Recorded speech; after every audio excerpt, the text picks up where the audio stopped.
Hello ka umami, hilaw na lang ka naman ang ating titikman ngayon at hindi po ito usual para sa akin. Kaya kung mapapansin nyo ay wala akong mga kanin dyan at mga prito-prito. So kanina ay bumili nga po ako ng langka. Ganyan po nila ibinibenta dito. Ayan, 10 baht ang isa, nasa 15 to 16 pesos. So nahimay na po nila, nabalatan at islice mo na lang. So binili ko po ito para igataan sana. Nag-crave ako ng ginataang langka at tamang-tama, ayan na sa ating screen. Nakita ko po yan.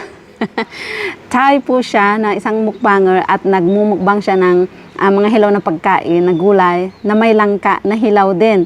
So sabi ko tikman ko nga bago ko lutuin. Ayan, tikman natin at meron tayong sausawan na katulad nung sausawan niya sa video. At mukhang okay naman ang amoy, mabango at fresh na fresh pa. So hindi ko alam kung paano natin ito kakainin. Siguro kagatin na lang natin.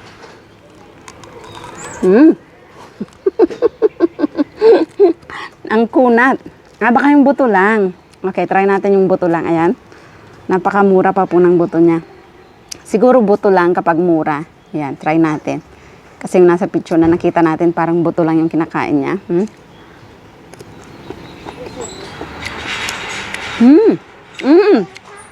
May parang ubod siya na lasa.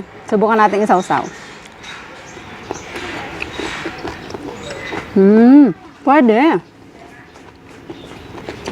Pwede. Ang anghang. Makunat nga lang po kasi ito. Kailangan siya lutuin. So yung buto lang, pwedeng kainin ng hilaw. Ang anghang.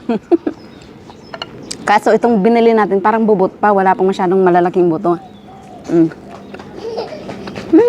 Pwede. Tanggalin natin yung pinakabuto sa gitna. O baka pwede rin kainin yun, di ko alam. Buto ng hilaw na langka.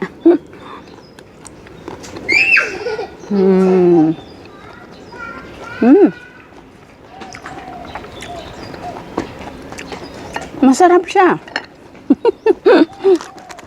Ito mas marami sana yung buto nito, kaya lang hindi natin hugasan. Pwede, pwede. Next time maghanap tayo ng yung medyo mas malalaking bunga na langka para mas malalaki yung buto para maisama natin sa ating mga mukbang. Pero lulutuin ko pa rin ho ito dahil nga wala naman tayong ipapare sa ating hilaw-hilaw ngayon. Try natin nakasama yung buto niya sa gitna since nakakain naman ang buto ng langka.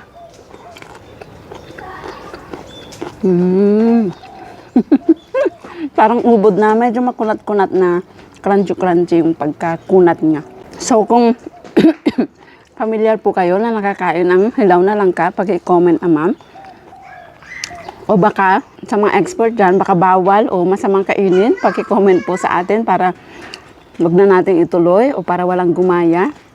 Nagaya ko lang ho ito sa isang Thai mukbanger at na-curious ako dahil nga tamang-tama maggagataan ako. At meron po tayong isa-shoutout ngayon. Ayan, gusto ko pong pasalamatan at i-shoutout ang ating isang kaumami na nasa Saudi Arabia. Ayan, siya po ay isang former councilor of Isabela, our province. Taga Isabela po ako sa mga hindi nakakaalam. Hello mga taga Isabela. Ayan, naimbagngal daw. Ayan, shoutout po sa inyo at maraming salamat. Engineer June Pokis. Ayan, thank you so much for watching. Classmate po siya ng aking tita na galing dito sa Thailand na nanonood din daw pala. Ayan. Ayan, sa mga gusto pong magpa-shoutout, mag-comment lang po kayo. At sana mabasa ko lahat para sa susunod kayo naman ang ating masya-shoutout at mapasalamatan. So, hindi ko muna i-recommend ito. Nasubukan nyo. Dahil hindi ko alam kung safe o ano. Kasi lahat naman ng kinakain ko na minumukbang ay yung kinakain talaga o yung ipinatitikim sa akin ng aking asawa. Itong first time ko at hindi ko alam kung alam ng aking asawa ang tungkol dito. Tanong natin siya later. So magluluto na ho ako. Abangan nyo na lang ang recipe na gagawin natin dito. Maraming salamat for watching. Pag-share pa ang video kung nagustuhan. Baka ikaw naman ang susunod na mapadala natin ng 1K bilang pasasalamat. Bye!